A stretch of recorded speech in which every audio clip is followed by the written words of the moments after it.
Vidas invisibles derribadas. Un libro etnográfico sobre el abuso, la vulnerabilidad y la recuperación. Vidas invisibles derribadas es la continuación de 6 años de investigación sobre una realidad que sigue estando profundamente infrarreconocida.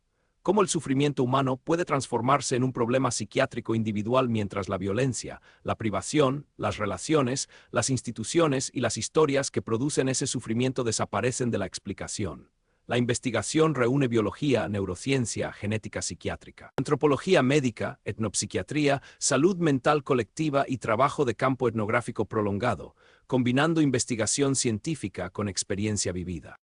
El problema central no es afirmar que la enfermedad psiquiátrica no existe, que la medicina carece de valor o que los profesionales sean intrínsecamente dañinos.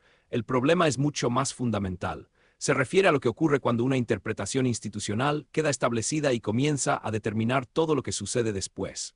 La historia de una persona puede quedar progresivamente sustituida por un registro compuesto por diagnósticos, acusaciones previas, declaraciones familiares, observaciones clínicas y decisiones institucionales.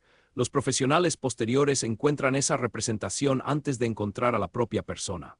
Si la interpretación inicial es errónea, cada profesional puede reforzarla involuntariamente, hasta que la repetición convierte una versión no verificada en una verdad aparentemente independiente. Las consecuencias se vuelven especialmente graves cuando interviene la coerción. Una persona sometida a contención, tratamiento involuntario, aislamiento u otra intervención coercitiva puede quedar asustada, exhausta, enfadada, retraída o físicamente debilitada. Esas consecuencias pueden interpretarse posteriormente como nuevas pruebas de que la intervención era necesaria. El sistema actúa sobre una interpretación, produce consecuencias mediante esa intervención, observa esas consecuencias y después las utiliza para validar la interpretación original. La persona perjudicada por el sistema puede terminar convirtiéndose en la aparente demostración de que el sistema tenía razón. Esto produce una desigualdad profunda en materia de credibilidad. A la persona sometida al sistema se le exige demostrar una coherencia extraordinaria precisamente bajo condiciones que hacen esa coherencia extremadamente difícil. Su sufrimiento se convierte en evidencia, su resistencia se convierte en evidencia. Su incapacidad para reconstruir perfectamente los acontecimientos se convierte en evidencia e incluso su intento de cuestionar el expediente puede convertirse en evidencia contra ella. Mientras tanto, la autoridad profesional conserva con frecuencia una presunción de fiabilidad incluso cuando existen decisiones contradictorias, se ignoran pruebas o no se investigan adecuadamente denuncias graves. La investigación muestra cómo esto puede convertirse en un circuito institucional cerrado. Una denuncia cuestiona a la misma institución que produjo el expediente. Otro profesional recibe ese mismo expediente y hereda sus presupuestos. La familia puede haber quedado incorporada a la narrativa dominante, mientras otras relaciones ya han sido destruidas. Los recursos económicos, la capacidad física y el apoyo social pueden desaparecer. Finalmente, la persona puede quedar sin una vía verdaderamente independiente para que su relato sea examinado. 6 años de trabajo de campo en España, Suecia, Italia e Indonesia han mostrado que estos mecanismos adoptan formas diferentes según los contextos socioculturales. En España apareció el peligro de considerar a la familia como fuente inherentemente protectora, cuando las familias también pueden ser escenarios de violencia grave y control coercitivo. En Suecia, los sistemas administrativos y profesionales mostraron cómo la crueldad puede quedar integrada en procedimientos aparentemente racionales. Trieste ofrece un referente histórico positivo de psiquiatría democrática, demostrando que la comunidad, la participación y los derechos pueden sustituir a la segregación y el confinamiento institucional. En Indonesia, el trabajo de campo hizo especialmente visibles las consecuencias de la historia colonial. El autoritarismo, la desigualdad y las formas íntimas de control social, incluida la confinación, la inmovilización y la exclusión de la educación, el trabajo y la participación social ordinaria. En todos estos contextos aparece un mecanismo común. Las consecuencias impuestas a las personas se convierten en supuestas características de esas mismas personas. Quien ha sido aislado es descrito como socialmente incapaz. Quien ha sido debilitado por el abuso o el tratamiento es descrito como incapaz.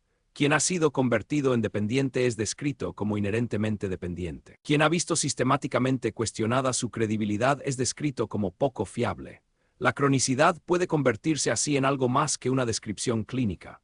Puede convertirse en una trayectoria social producida mediante el diagnóstico, el aislamiento, la reducción de expectativas, la pérdida de oportunidades y la dependencia prolongada. Esto importa enormemente a profesionales y responsables de la toma de decisiones porque no estamos hablando solamente de psiquiatría. Están implicados la medicina, la psicología, los servicios sociales, las familias, las escuelas, los sistemas de protección social, las instituciones jurídicas, los centros residenciales, los empleadores, la policía, los investigadores y las comunidades. La distribución de la credibilidad y la autoridad a lo largo de toda esa cadena determina si se investiga un abuso, si se impone coerción, si una persona puede continuar estudiando y trabajando, si sus relaciones sobreviven y si conserva un control significativo sobre su futuro. Y esto importa igualmente a la población en general porque estos sistemas determinan, en última instancia, cómo tratamos a las personas cuando se encuentran en una situación de vulnerabilidad. Mujeres, minorías racializadas, migrantes, comunidades empobrecidas, personas con discapacidad, niños expuestos a adultos abusivos y personas mayores dependientes de cuidados pueden afrontar riesgos particulares. Cuando determinados grupos experimentan repetidamente mayores niveles de coerción, exclusión e incredulidad, esos patrones deben investigarse como fenómenos sociales e institucionales y no explicarse únicamente mediante características atribuidas a los propios individuos. El camino hacia adelante no pasa por abandonar la medicina ni la ciencia. Pasa por una ciencia más rigurosa y una atención mejor. Necesitamos métodos mixtos, razonamiento transparente, escrutinio independiente, atención a los sesgos cognitivos, consideración seria de explicaciones alternativas e incorporación efectiva de la experiencia vivida. Las evidencias biológicas, clínicas, psicológicas, etnográficas y socioculturales deben integrarse en lugar de permanecer separadas en territorios disciplinares. La experiencia profesional debe seguir siendo responsable ante la evidencia, los derechos humanos y la persona cuya vida está siendo afectada. La atención debe orientarse también realmente hacia la recuperación. El éxito no debería medirse principalmente por si una persona se vuelve más fácil de gestionar. Debe medirse por si recupera fuerza, relaciones, educación, trabajo, autonomía, participación, seguridad y capacidad para imaginar un futuro. La recuperación necesita las condiciones sociales que hacen posible recuperarse. Esta investigación contribuye precisamente conectando ámbitos que con demasiada frecuencia permanecen separados: evidencia científica y experiencia vivida, biología y antropología, sufrimiento individual y estructuras institucionales, análisis histórico y práctica contemporánea. El libro reunirá los resultados del trabajo de campo y de la investigación en un formato accesible más allá de la academia, creando al mismo tiempo una base para nuevas investigaciones, debate público y colaboración.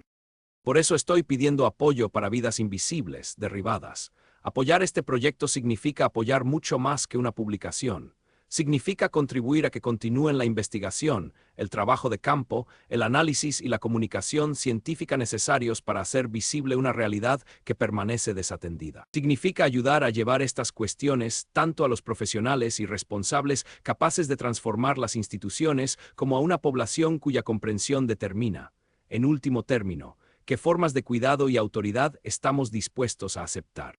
El objetivo es claro: escuchar a quienes están afectados, investigar las circunstancias que rodean el sufrimiento, someter la autoridad a escrutinio, distinguir la evidencia de las narrativas heredadas, reducir la coerción, proteger de manera independiente a quienes denuncian, perseguir la recuperación y medir el éxito por el grado en que las personas recuperan el mayor control posible sobre sus propias vidas.